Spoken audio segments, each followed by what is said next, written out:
வேளாண்ல வந்து நாங்கள் 5 பேரும் பார்த்துட்டோம். வித்தியாசமான கலெக்ஷன்ஸ் எல்லாமே நிறைய இருக்குது. பெண்களுக்கு புடவையா இருக்கட்டும், லெஹங்காவா இருக்கட்டும், எல்லாமே பயங்கரமா இருக்கு. Velavan stores, Usman road, T Nagar, Chennai மற்றும் தூத்துக்குடி. வடநாட்டிலிருந்து மத புயல் நம்ம தமிழ்நாட்டுக்குள்ள வரலான்னு பார்க்குது, அதை விட்டுறாதீங்க அப்படின்னாரு.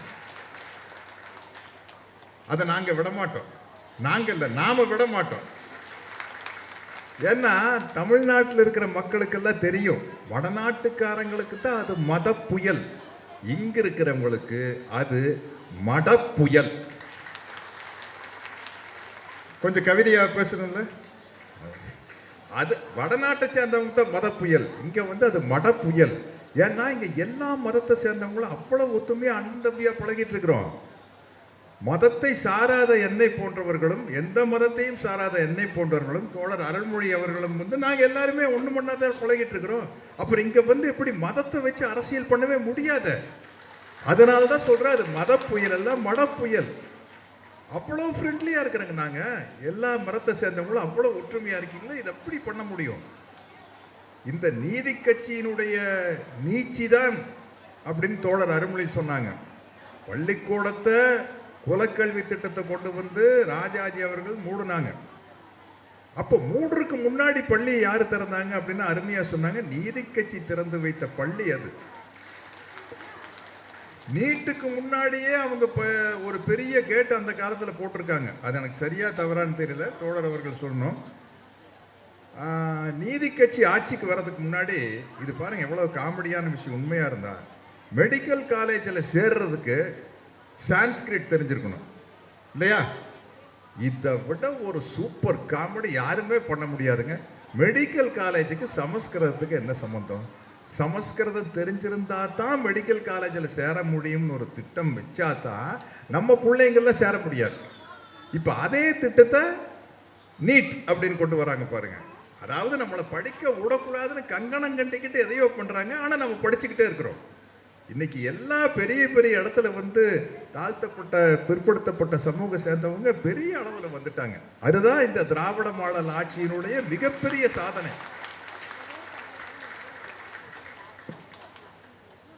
நமது முதலமைச்சர் முத்துவேல் கருணாநிதி ஸ்டாலின் அந்த முழுமையா சொல்லல, அதுல ஒரு ரொம்ப அழகு இருக்கு.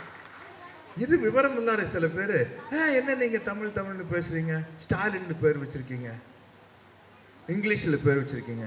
ஐயோ, அப்படியே பார்த்தாலும் கூட அது இங்கிலீஷ்காரன் பேர் இல்லையா, ரஷ்யாக்காரரோட பேரியா, அது ஏன் வச்சாருன்னு கூட தெரியாம பேசுறாங்க.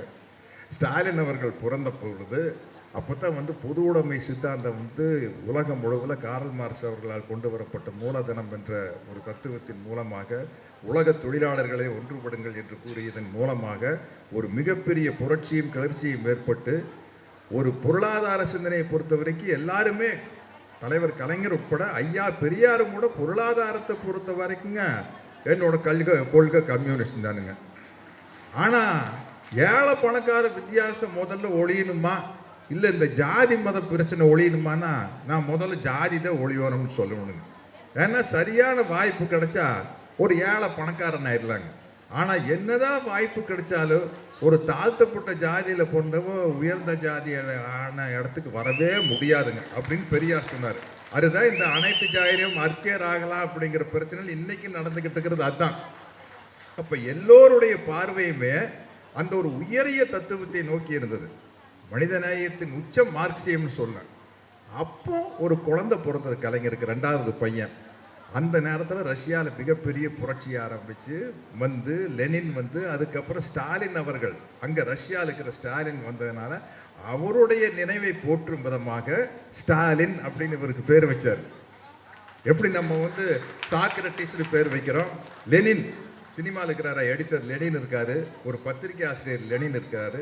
அந்த காலத்தில் நிறையா பேருக்கு லெனின்னு பேர் வச்சாங்க, ஸ்டாலின்னு பேர் வச்சாங்க, சாக்ரட்டிஸ்னு பேர் வச்சாங்க. கௌதமன் பேர் வைக்கிறதுக்கான புத்தருடைய நினைவாக கௌதமன் பேர் வச்சாங்க. திராவிடர் கழகத்தில் நிறைய பேர் கௌதமன் பேர் இருக்கும், சாக்ரட்டிஸ்னு பேர் இருக்கும். அந்த மாதிரி வச்ச பேர் தான் ஸ்டாலின். அந்த பேர் வச்சதுனாலேயே என்னமோ அவருக்கு வந்து அந்த தொழிலாளர்கள் மீது இருக்கும் அக்கறை இன்று வரை நிரூபணம் ஆகிக்கொண்டே இருக்கிறது. ஏன் அவர் அப்படி இருக்காரு அப்படின்னா, அவருடைய சுயசரிதை எழுதினார், உங்களில் ஒருவன் புத்தகம். அதை நான் படித்தேன். அந்த புத்தக வெளியீட்டு விழாக்கும் போயிருக்கேன். அவர் ஏதோ கலைஞருடைய மகன் அப்படிங்கிறதுலே வந்துடல.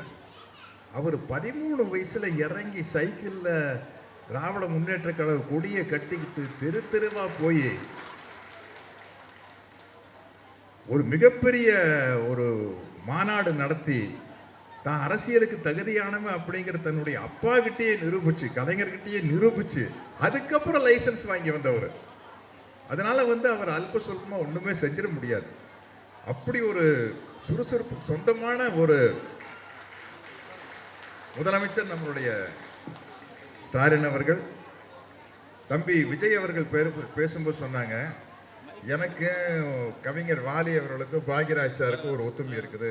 நாங்கள் தீவிரமான புரட்சி தலைவர் எம்ஜிஆர் ரசிகர், அதே சமயத்தில் கலைஞருடைய நண்பராகவும் இருப்போம் அப்படின்ட்டு. அவங்க 2 பேருமே அப்படித்தான் இருந்திருக்காங்க. நான் ஒரு நிகழ்ச்சி கேள்விப்பட்டேன். அவர் மக்கள் தலம் அவர்கள் எம்ஜிஆர் அவர்கள் முதலமைச்சராக இருக்கையில் காரில் ஏதோ போய் காரில் மற்ற எம்எல்ஏக்கள் எம்பிக்களோட 2-3 பேரோட காரில் போயிருக்காங்க. போகையில் ஒருத்தர் பேச்சு வாக்கில் கலைஞரை பேர் சொல்லிட்டார். எனக்கே அதை சொல்கிற கஷ்டமாக இருக்குது. கருணாநிதி அப்படின்ட்டார். டக்குன்னு காரை ஓரமாக நிறுத்தி, நீ முதல்ல இறங்கி கேளு அப்படின்ட்டாரு. யோ, நீ இறங்கி நடந்து போயா வீட்டுக்கு. நான் என்னைக்காச்சும் கருணாநிதினு பேர் சொல்லி கேட்டிருக்கியா? கலைஞருங்கிற வார்த்தையை தவிர வேற வார்த்தை என் வாயிலிருந்து வராது. அப்படிப்பட்ட என்கிட்ட நீ அவர் பேர் சொல்லி நீ இறங்கி நடந்து வீட்டுக்கு போ அப்படின்னு சொன்னதை ஒரு நிகழ்ச்சி கேள்விப்பட்டிருக்கேன். அதே மாதிரி அவர் முதலமைச்சராக இருந்தப்போ இதெல்லாம் நான் கேள்விப்பட்ட விஷயம். ரொம்ப ரொம்ப அருமையான விஷயங்க விஜய். இது மக்கள் தலம் புரட்சி தலைவர் எம்ஜிஆர் அவர்கள் முதலமைச்சராக இருந்தப்போ எதிர்கட்சி தலைவராக கலைஞர் இருக்காரு. அப்போ அவர் பிஏவை யாரைய விட்டு கேட்டு வர சொன்னார். கலைஞர் ஃப்ரீயாக இருந்தாருன்னா நான் அவர் கொஞ்சம் பார்க்கறதுக்கு வரேன்னு சொன்னேன் அப்படின்னு. அவர் போய் எதிர்கட்சி தலைவராக இருக்கிற கலைஞர்கிட்ட கேட்டிருக்காரு, நீங்கள் ஃப்ரீயாக இருந்தால் சிஎம் உங்களை பார்க்க வர்றாரு அப்படின்னு. அதென்னையா சிஎம் என்ன பார்க்க வருது? நான் எதிர்கட்சி தலைவர், நான் தான் போய் பார்க்கணும் அப்படின்ட்டு. இல்லை, நான் தான் வருது. என்ன பிரச்சனைனா, நான் கேள்விப்பட்டது பெருந்தலைவர் காமராஜருடைய ஒரு மிகப்பெரிய படத்தை சட்டசபையில் திறக்கிறாங்க. அதுக்கு கீழே பெருந்தலைவர் காமராஜர் அவர்களை பற்றி அழகான ஒரு வாசகம் எழுதணும். அதுக்கு எம்ஜிஆர் அவர்கள் சொல்கிறாங்க, இதுக்கு ஒரு நல்ல வாசகம் எழுதுறதுன்னா அது கலைஞர்னால தான் முடியும். அதை விட ஒரு சிறப்பாக ஒரு வாசகத்தை யாருனாலும் எழுத முடியாது. அதனால ஃப்ரீயா இருந்தா நான் அவரை பார்க்கிறேன்னு சொல்ல 2 பேருக்குள்ளே சண்டை. எதுல நீ பார்க்க வரதா நான் பார்க்க வரதான்னு சண்டை. அவ்வளவு மிகச்சிறந்த நண்பர்கள் 2 பேரும். வேறு அதனால மனசுல ஏற்பட்ட சில வருத்தங்களால ஏற்பட்ட பிரிவுகள் தானுடைய எல்லோருமே தந்தை பெரியாருடைய தொண்டர், பேரறிஞர் அண்ணா, அண்ணாவின் தொண்டர் கலைஞர் அவர்களும், மக்கள் தலைவர் எம்ஜிஆர் அவர்களும், இன்று நம்ம தமிழ்நாடு முதலமைச்சர் ஸ்டாலின் வழக்கு அங்கே பெரியார் வழி வந்தவர்கள். அதனால எங்களுக்குள்ள இருக்கிறதெல்லாம் பங்காளி சண்டை தான். இந்த பகையாளி உள்ள விட்டுறக்கூடாது. அதில் நம்ம கேர்ஃபுல்லாக இருந்தோம். ஏதோ நம்மளுக்குள்ள அடிச்சுக்குவோம் போய்க்குவோம், அந்த மாதிரி தான் வச்சுக்க முடியும் மொழிய. ஏன்னா ஒவ்வொரு விஷயத்திலையும் நான் கலைஞரை பார்க்கும்போது, நான் கலைஞரை மேடையில் வச்சுட்டு பல தடவை பராசக்தி வசனத்தை, மனோகரா வசனத்தை எல்லாம் பேசி காட்டிகிட்டு இருப்பேன். ஒரு தடவை இந்த பெரியார் படத்தில் நடிக்கிறதுக்காக கலைஞர்கிட்ட வாழ்த்து வாங்க போனப்போ அவர் என்ன சக்தின்னு தான் கூப்பிடுவார். சக்தி, நீ எப்பவுமே மேடையில் நான் தம்பி கணேசனுக்காக எழுதின வசனத்தையே பேசி காட்டிட்டு இருக்கிற, நீ தீவிரமான எம்ஜிஆர் ரசிகன் தானே? நான் எம்ஜிஆருக்கு எழுதின ஒரு அருமையான வசனம் இருக்குது, நான் சொல்கிறேன், அடுத்த தடவை நீ அதை மேடையில் பேசி காட்டு. என்னங்க ஐயா அப்படின்னு. நாம் படம், நாம்ங்கிற ஒரு படத்தை தயாரிப்பாளர் யார் தெரியுங்களா? கலைஞர் ஐயா அவர்கள், எம்ஜிஆர் அவர்கள், PS வீரப்பா வில்லனா, கதாநாயகன், வில்லன், ரைட்டர் எல்லாம் சேர்ந்து ஒரு படம் எடுக்கிறாங்க. காசிலிங்கம் அப்படிங்கிற டைரக்டர். அந்த படத்தில் எம்ஜிஆர் ஒரு காட்சியில் வருவார். எதிர்பாராத விதமாக வில்லன் வீரப்பா வந்துடுவார். வந்தோடனே எம்ஜிஆர் ஆச்சரியத்தோடு பார்ப்பார். வீரப்பா கேட்பார், என்ன முகத்திலே ஆச்சரியக்குறி அப்படின்ட்டு. அதுக்கு எம்ஜிஆர் சொல்லுவார், ஆம் ஆச்சரியக்குறிதான், அதையே சற்று வளைத்தால் கேள்விக்குறியாக மாறிவிடும். கேள்விக்குறியும் அறிவாளும் ஒரே போல் தான் இருக்கும் என்பதை மட்டும் மறந்து விடாதீர்கள். நல்லா இருக்குது இல்லை? எங்கிட்ட கேட்குறாரு சர்டிஃபிகேட். நல்லா ஏங்க நீங்கள் எழுதின வசனம் நல்லா இருக்கான்னு எங்கிட்ட கேட்குறீங்க. இது நான் எம்ஜிஆருக்காக பேசின வசனம், நான் எழுதின வசனம், இதை மேடையில் பேசி காட்டு, கை தட்டு வாங்க அப்படின்னாரு. கை தட்டிட்டீங்க. கலைஞர் அன்னைக்கு சொன்னது தெரியாது. ஒரு 15-20 வருஷத்துக்கு முன்னாடி ஒரு அருமையான வருத்தத்தை தோழர் அருண்மொழி அவர்கள் பதிவு செஞ்சாங்க. ஞாபகம் இருக்கா? சுபவியினுடைய ஒரு நிகழ்ச்சி. எல்லாம் இருக்கிறோம், நாங்கெல்லாம் கருப்பு சட்டக்காரங்க எல்லாம் பெரியாருடைய தொண்டர்கள்லாம் சேர்ந்து அந்த நிகழ்ச்சி நடத்துகிறோம். ஒரு 90% ஆண்கள் தான். அவங்க சொல்கிறாங்க, அது சுருக்குன்னு எனக்கே போட்டது. ஏங்க, நீங்கள் குடும்பத்தில் உங்கள் மனைவியை, உங்கள் சகோதரியை, உங்கள் மகள்களை பீச்சுக்கு கூப்பிட்டு போகிறீங்க, சினிமா கூப்பிட்டு போகிறீங்க, வெளியே சாப்பிட கூப்பிட்டு போகிறீங்க. நீங்கள் எங்கே கூட்டிக்கிட்டு வரணும்? பெரியார் திடலுக்கு வரும்போது வீட்டில் இருக்கிற பெண்களையும் அழைச்சிக்கிட்டு வரணும். அதுதான் நியாயம் அப்படின்னா சுருக்குன்னு எனக்கு தான் முதல்ல அடித்த மாதிரி இருந்தது, கன்னத்தில் அரைஞ்ச மாதிரி இருந்தது. ஏன்னா இது வரைக்கும் நான் என் மனைவியோ, என் மகளையோ, என் சகோதரிகளையோ பெரியார் திடலுக்கு நான் கூட்டிக்கிட்டு போனதில்லை. அங்கே தானே கூட்டிக்கிட்டு வரணும். அப்போ அப்படித்தான் இருந்தது, அவ்வளோதான் இருந்தாங்க.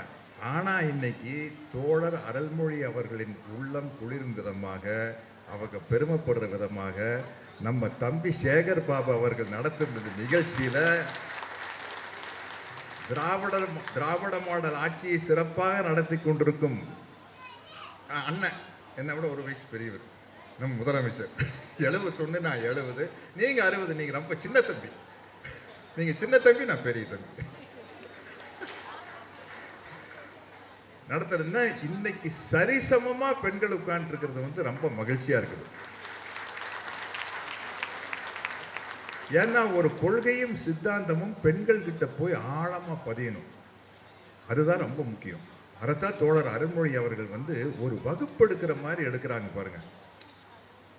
பொதுவா பேசுறது இல்லை, புள்ளி விவரத்தோட திராவிட மாடல் ஆட்சினா என்ன, சமூக நீதினா என்ன அப்படிங்கிறது வந்து அவ்வளவு அழகா எடுத்து சொல்றாங்க. இது பாருங்க, காமராஜர் ஐயா அவர்கள் பெருந்தலைவர்கள் ஆரம்பிச்சு வச்ச அந்த ஒரு மதிய உணவு திட்டம் புரட்சித் தலைவர் எம்ஜிஆர் காலத்தில் வந்து சத்துணவு திட்டமாக மாறி, பொதுவாக இப்போ பாருங்க, ஒருத்தருக்கு ஒருத்தர் கால் புணர்ச்சி இருந்தால் ஒரு நல்ல திட்டத்தை ஒருத்தர் கொண்டு வந்தால் உடனே அதை வந்து கட் பண்ணிடுவாங்க, வேற ஆட்சி வந்தால் கட் பண்ணுவாங்க. ஆனால் இவங்களுக்கெல்லாம் ஒரே சிந்தனை இருந்திருக்குது. எங்க பெருந்தலைவர் காமராஜர் காலத்து ஆட்சியே திராவிட மாடல் ஆட்சி தான். ஏன்னா எல்லாரும் படிக்கணும்னு ஆசைப்பட்டார்ல பெருந்தலைவர். பேர் அப்படி இல்லை, அந்த ஆட்சிக்கு பேர் அப்படி இல்லை. ஆனால் எல்லோரும் படிக்க வேண்டும், எல்லோருக்கும் வேலை வாய்ப்பு கிடைக்க வேண்டும் என்று நினைத்த அந்த தொடர்ச்சி பாருங்க. பெருந்தலைவர் கொண்டு வந்த ஒரு மதிய உணவு திட்டத்தை சத்துணவு திட்டமாக புரட்சி தலைவர் மாற்றாரு. அதில் முட்டையை கொண்டு வந்து வைக்கிறாரு டாக்டர் கலைஞர் அவர்கள். அதை சிற்றுண்டியாக மாற்றாரு நம்ம ஸ்டாலின் அவர்கள். ஏன்னா ஒரே நோக்கம்தான், எல்லாரும் படிக்கணும். எல்லாரும் படிக்கணும்னு என்ன, எல்லாத்துக்கும் அறிவு வரணும். படிக்கக்கூடாதுன்னு சொல்கிறோம் யாரு, யாருக்கு அறிவு வரக்கூடாது, நம்மளுக்கு மட்டும்தான் அறிவு இருக்கணும். அப்போ தான் வந்து நம்மக்கிட்ட கை கட்டி நின்று, சாமி இந்த கேஸ் எப்படியாச்சும் பார்த்து முடிச்சு கொடுங்க அப்படின்னு கேட்போம். அதுக்காகத்தான் இத்தனை வேலைகள் நடக்குது. ஆகையினால் இன்னைக்கு வந்து நம்ம தமிழ்நாடு முதலமைச்சருடைய அருமையான திட்டங்களை பற்றி சொல்லிக்கிட்டே போகலாம். காலை சிற்றுண்டியில் மட்டும் இப்போ நான் தம்பி மாண்புமிகு அமைச்சர் சேகர் பாபு கிட்ட கேட்டேன், 18 லட்சம் பேர் இதனால வந்து நன்மை அடைகிறாங்க. எவ்வளோ அருமையான விஷயம் பாருங்க. அதே மாதிரி இலவச பஸ் பாஸ் பெண்களுக்கு, அதுக்கு பேர் விடியல் பயணம். உதவி தொகைன்னு சொன்னாம உரிமை தொகைன்னு சொல்றாரு பாருங்க. அந்த வார்த்தையிலேயே வந்து பெண் அடிமைத்தனம் வந்து தெரிச்சு ஓடுது. உரிமை தொகைன்னு சொல்லலையே, இது எங்களுடைய டியூட்டி, உதவின்னு வரையில் நான் உனக்கு தானம் கொடுக்குறேன் அப்படின்னு ஆயிடுது. இதையெல்லாம் இப்போ வந்து அந்த உரிமை தொகை உதவி தொகைன்னு சொல்றதுனால யாரும் கோவிச்சுக்கு போறது இல்லையே. நம்மளுக்கு எப்படியோ நம்மளுக்கு நல்லது நடந்த போகுது அப்படின்னு தான் நினைப்பாங்க. இருந்தாலும் அதையெல்லாம் மனசில் வச்சு உதவித்தொகைன்னு சொன்னாமல் அது உரிமை தொகைன்னு சொல்லி, இப்போ நான் ஏன் வந்து அந்த மட புயல் உள்ளே வந்துடக்கூடாதுன்னு சொல்கிறேன் தெரியுமா? மத புயலுங்கிற மட புயல் ஏன் உள்ளே வரக்கூடாதுன்னா, இப்போ பாம்பேக்கு நான் ஒரு ஷூட்டிங் போனேங்க. பாம்பேயில் பீஃப் ஸ்டாலே கிடையாது, பீஃப் ஸ்டாலே கிடையாது. அப்போ ஒருவருடைய உணவு எதை சாப்பிடலாம், நான் எதை சாப்பிடக்கூடாதுங்கிறது டிசைட் பண்ண வேண்டியது நான் தானே. நீ எப்படி டிசைட் பண்ணல நான் என்ன சாப்பிடலாங்கிறத? இவ்வளவு ஆபத்து இருக்குது. மேலிருந்த வாரியா பார்த்தா தெரியாது, ரொம்ப ஒத்துமையா இருக்கிறோம். இங்கு இந்து, முஸ்லிம், கிறிஸ்துவர்கள், கடவுள் நம்பிக்கை இல்லாதவர்கள், அனைத்து மதத்தை சேர்ந்தவர்களும் அனைத்து ஜாதியை சேர்ந்தவர்கள் நல்லபடியாக ஒற்றுமையாக இருக்கிறோம். இந்த ஒற்றுமையை சீர்குலைந்து போகக்கூடாது. ஏன்னா நம்ம முன்னோக்கி தான் போகணும். ஆகையினால் இன்று தமிழ்நாடு முதலமைச்சர் ஸ்டாலின் அவர்கள் தலைமையில் இயங்கும் இந்த திராவிட மாடல் ஆட்சி தொடர்ந்து நன்மைகளை செய்து கொண்டே தான் இருக்கும். வளர்ச்சி பாதையில் தமிழ்நாட்டை அழைத்து கொண்டே செல்லும். ஆகையால் இதற்கு எப்படி அறநிலையத்துறைக்கு அரணாக சேகர் பாபு இருக்கிறாரோ, அதை போல இந்த திராவிடர் மாடல் ஆட்சிக்கு அரணாக நாம் எல்லோரும் இருக்க வேண்டும் என்று கூறி விடைபெறுகிறேன். நன்றி.